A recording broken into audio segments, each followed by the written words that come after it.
देश के बड़े dairy cooperative Gujarat cooperative milk marketing federation limited (GCMMF) के मैनेजिंग डायरेक्टर RS सोडी का बुधवार रात गुजरात के आणंद गांव के पास कार एक्सीडेंट हो गया। यही कंपनी अमूल के प्रोडक्ट्स बनाती है। जिस कार में सोडी सफर कर रहे थे वो एक डिवाइडर से टकराकर पलट गई। पुलिस ने बताया कि अज्ञात कारणों से ड्राइवर ने कार का कंट्रोल खो दिया, जिसके चलते यह एक्सीडेंट हुआ। स्थानीय लोग ड्राइवर के साथ सोडी को अस्पताल ले गए। अब दोनों खतरे से बाहर हैं। आज की अन्य बड़ी खबरें। एड ने मानी सोनिया गांधी की मांग, पूछताछ टली। अब जुलाई के आखिरी हफ्ते में हो सकती है पेशी। प्रवर्तन निदेशालय यानी एड ने कांग्रेस अध्यक्ष की दरख्वास्त मंजूर करते हुए उन्हें कुछ और दिन का समय दिया है। नेशनल हेराल्ड केस में उनसे आज पूछताछ होनी थी, लेकिन उन्होंने अपने स्वास्थ्य का हवाला देते हुए कुछ और दिन की मोहलत मांगी थी। सूत्रों के मुताबिक जुलाई के आखिरी हफ्ते में उनकी पेशी होने की संभावना है। पीएम मोदी ने नए वाणिज्य भवन और निर्यात पोर्टल का उद्घाटन किया। प्रधानमंत्री नरेंद्र मोदी ने आज वाणिज्य और उद्योग मंत्रालय की नई इमारत का उद्घाटन किया।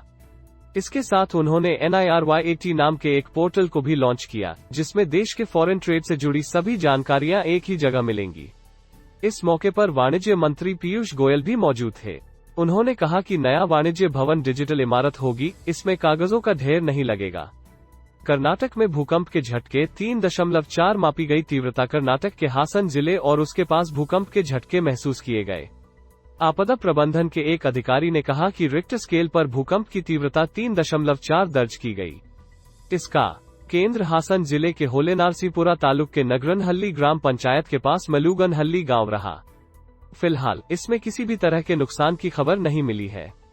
जेपी के घर में आगजनी की कोशिश करने वाले 4 लोग गिरफ्तार, सभी कांग्रेस यूथ विंग कार्यकर्ता। दिल्ली पुलिस ने भाजपा अध्यक्ष जेपी के दिल्ली आवास के बाहर आग लगाने के आरोप में कांग्रेस की youth wing national student union of India (NSUI) के 4 कार्यकर्ताओं को गिरफ्तार किया है। पुलिस के मुताबिक यह घटना 21 जून शाम तकरीबन 4:30 बजे की है, जबकि आवास के बाहर 8-10 लोग जमा हो गए और नारेबाजी करने लगे। कुछ समय बाद प्रदर्शनकारी आक्रामक हो गए और एक डंडे पर 2 खाकी निक्कर बांधकर उन पर आग लगा दी।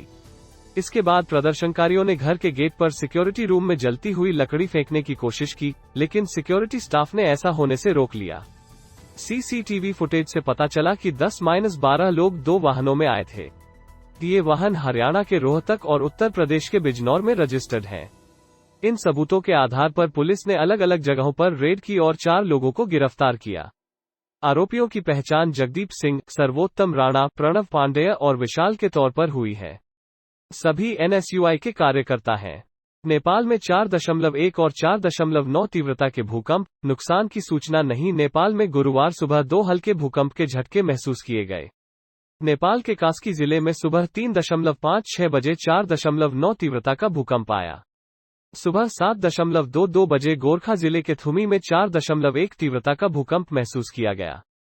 अब तक किसी तरह के नुकसान की कोई सूचना नहीं है। आजमगढ़ और रामपुर में लोकसभा उपचुनाव सुबह 7 से शाम 6 बजे तक पड़ेंगे। वोट आजमगढ़ और रामपुर में लोकसभा उपचुनाव की वोटिंग सुबह 7 बजे शुरू हो गई है। आजमगढ़ में 13 तो रामपुर में 6 उम्मीदवार मैदान में हैं। दोनों जगहों पर करीब 35 लाख वोटर इन प्रत्याशियों के लिए वोट डाल रहे हैं। कुल 3809 बूथ बनाए गए हैं। आजमगढ़ से सपा अध्यक्ष अखिलेश यादव और रामपुर में आजम खान के इस्तीफे के बाद यह दोनों सीटें खाली हुई थीं। पूरी खबर यहां पढ़ें। बल्गेरिया में 6 महीने में ही गिर गई किरिल पेटकोव की सरकार। किरिल पेटकोव अब बल्गेरिया के प्रधानमंत्री नहीं रहे। सिर्फ 6 महीने में ही उनकी सरकार गिर गई है। पेटकोव सरकार के खिलाफ संसद में अविश्वास प्रस्ताव लाया गया, जिसमें पीएम पेटकोव की सरकार ने संसद में बहुमत साबित नहीं कर पाए। संसद में 240 में 123 सांसदों ने सरकार के खिलाफ मतदान किया, वहीं पेटकोव के पक्ष में केवल 116 ही थे।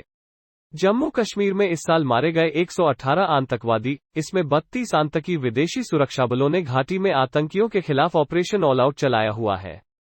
इस साल अब तक 32 विदेशी समेत 118 आतंकियों को मार गिराया गया है। जम्मू और कश्मीर पुलिस ने बुधवार को इस मामले की जानकारी दी है। पिछले साल 2021 में 2 विदेशी आतंकवादियों सहित कुल 55 आतंकवादी मारे गए थे। आज सोनिया गांधी से नहीं होगी पूछताछ। कांग्रेस अध्यक्ष ने चिट्ठी लिखकर एड से समय मांगा था। कांग्रेस अध्यक्ष सोनिया गांधी से आज नेशनल हेराल्ड केस में पूछताछ नहीं होगी। दरअसल सोनिया ने एड को एक चिट्ठी लिखकर खराब तबीयत का हवाला देकर पूछताछ के लिए और समय देने की मांग की थी, जिसे एड ने स्वीकार कर लिया है। हालांकि उन्हें नए समन की तारीख अभी तक तय नहीं की है। पूरी खबर पढ़ें।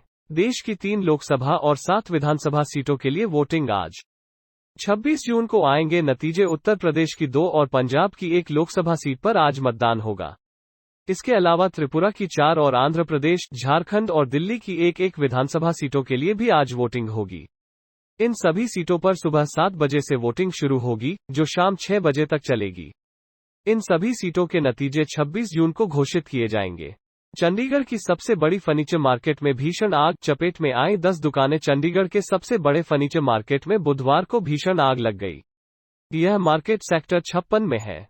फायर डिपार्टमेंट के अधिकारियों ने बताया कि 10 दुकानों को आग ने अपनी चपेट में ले लिया, जिससे फर्नीचर और अन्य सामान जलकर खाक हो गया।